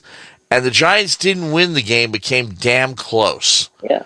They came back to field goal. Yeah, that, I think, kind of altered everything. Because going in, when they face each other in the Super Bowl, everybody was talking about that game. The Patriots this is no cakewalk for the Patriots. That turned out to be true. But it turned out not only to be true from the point of view the Giants actually won it, but it turned out to play as tight as people thought it would. Because based on that last regular season meeting, people thought that if any team that was going to beat the Patriots, it was going to be the Giants. It depends on whether or not they'll meet, and it turns out that's exactly what happened. But I remember that game. I remember that regular season game because I was there. I covered it, and what we were talking about. Hey, this it makes the Patriots look a little human, right? Yeah, 38-35 Patriots that game. Yeah. But the Giants went toe-to-toe with them. Yeah, and there's a good story about it after that. I guess John Madden, who is, obviously recently passed away, I guess called Tom Coughlin that night and explained to him how excited he was for the Giants and competing and putting the Patriots to the test. And that's what athletics is all about, blah, blah, blah, blah, blah. And Coughlin plays that message to the Giants, and that becomes one of those rallying call, hey, John Madden actually thinks that this was a big deal, right?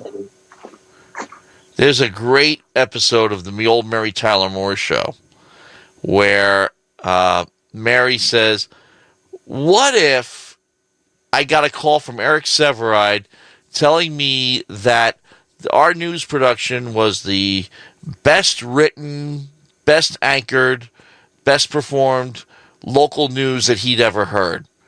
And everybody walks out of the room, with a big smile.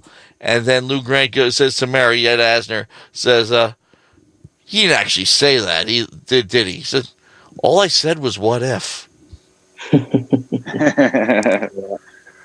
If you're the Bengals, you got to be thrilled with this what if scenario. Especially at the start of the season. You have to be hysterical to even think this was possible. But only one game away from making history. It's going to be fun to watch in a couple weeks. Yeah, and it'll be about who prepares better. That's true. Think. That's right. Who is going to be. That would be my concern if I was Cincy's coach, is that we have a young team. They're excited about where they're. Can I pull them back in, even though it's a 2-week spin? Now, how do you handle it's a bye week? It's a bye week for both teams. You have media, you have this, you have that. How do you handle those things? And McVay's learned too from his first time a few seasons ago against New England. This is his second trip to Super Bowl in 5 years. Okay, folks. It's 12 o'clock. I'd hate to break it to you, but this is WUSB Stony Brook, and yes, there are other things we do have to talk about next week. Well, actually, we won't be on next week, so we can't do it. We will be on. But we will be on. Yes. Right after Reggaeton. 70 hours of Reggaeton. Okay, so we will actually be on at 10 o'clock after the Reggaeton. That's great, because you got, of course, middle of Super Bowl, but also gives us time to talk about the things that we have not been talking about lately. The fact that the Nets have slipped in the standings to 6, that Henrik Lundqvist's number was retired on Friday, and the Rangers are still doing all right. The Islanders are trying to claw their way back into contention. But all that and more, we're going to have to say until next week. Guys, thanks so much, and we had a good time doing this show. We will continue to do so. On behalf of the WSB Sports Department, Ken Furman and Greg Taylor, I'm Matt Mankiewicz. Have a great sports week, everybody. Our next broadcast of Stony Brook Seawolf Sports will be Wednesday. Yep. And that will be, of course, against the Binghamton Bearcats men's basketball. Unfortunately, due to the Reggae Marathon, we had to make a little bit of a trade-off, so we will not be airing the women's basketball game against NJIT. That hurts, but we'll probably just go watch it. You should too. And that'll be an ESPN Plus. Yeah, but we'll be talking about it next Sunday. So, until then, folks, until Wednesday, enjoy your sports week, and good night, everybody.